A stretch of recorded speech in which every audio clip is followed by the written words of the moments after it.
This is Rabbi Sal Solomon with a Rabbinical reflection for the week of June 19th, 2011. Happy Father's Day, goddammit! What a nice thing to be able to celebrate. A non-sectarian holiday that nevertheless honors the fifth commandment, honor thy father and thy mother. It actually took a while for the papas to catch up to the mamas on this. Mother's Day became an official holiday in 1914, but it wasn't until 1972 that Father's Day became an official national holiday. Of course, since then, we've added an official Grandparents' Day, and if Hallmark had its way, we'd have an Uncle's Day, a Stepmother's Day, a Caribbean Nanny's Day. Not that these are bad things. Anyone responsible for raising a child deserves a day of pampering and obeisance. As the father of 21 and a half children, or is it 22 and a half? A couple of them are very quiet.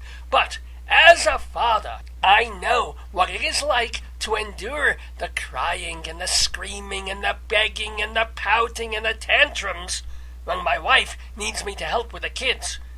I know what it is like when your baby has 103 degrees fever and you don't know whether to rush to the emergency room or stay home and finish watching Hawaii Five-0. I know what it is like when you're in a supermarket and the kids are yelling and pulling things off the shelves and smashing the cart into the displays, and someone looks at you as if to say, "Is that your kid?" And you just want to say, "No, my real kids are at home. These are aliens who were sent from hell to destroy the earth. As long as I keep them busy in the King Soopers, the world is safe. So you should thank me and stop giving me the stink eye, all right?" I remember my father. He was a small man who kept getting smaller as the years went on. I remember he used to come home stooped and exhausted, holding his abdomen and lower back after hours of heavy lifting, which was strange because he was an accountant. But in his life he was also a jeweler, a furrier, a candy store clerk, an insurance salesman, a math tutor, a night watchman, anything to put food on the table. And let me tell you, sometimes there wasn't a table to put food on, so we had to put it on the floor. At one time, the floor fell in, so we had to put the food on our downstairs neighbor's floor.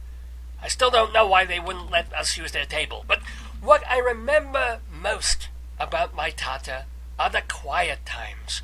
Like when he took me fishing in the Hudson River. We didn't have to say anything. We just sat side by side getting our tetanus shots. I remember Papa showing me how to daven and put on tefillin in the synagogue. I would get all tangled in the leather straps and the tallis, and I'd get frustrated and start cursing, and then he'd start cursing, and then the rabbi would come over and threaten to throw us out. Then we'd start cursing at him. You can't buy moments of bonding like that. I'll also never forget one of the last things my father ever said to me. He said, "Son, no matter what your mother says, you really are my child. I love you, and I hope one day, when you have children, they will give you the joy and the trouble that you have given me." If he only knew. But what can I say? Once you have children, you can't imagine not having children. And since it's illegal to kill them once they're born, you have to do your best on their behalf. Hopefully, one day a year, they remember you with a tie or a DVD or a Sony Blu-ray player. Hint, hint, hint, if you're listening, you little bastards. Whatever your relationship is with your father, if there's issues, if there's bad feelings, put them aside for a day, if you can, and call him. Send him a card. Maybe buy him a hooker if he's lonely. Give thanks to the man who put you here, because he may not always be there. This has been a Rabbinical reflection from Rabbi Sal Solomon. Papa, can you see me?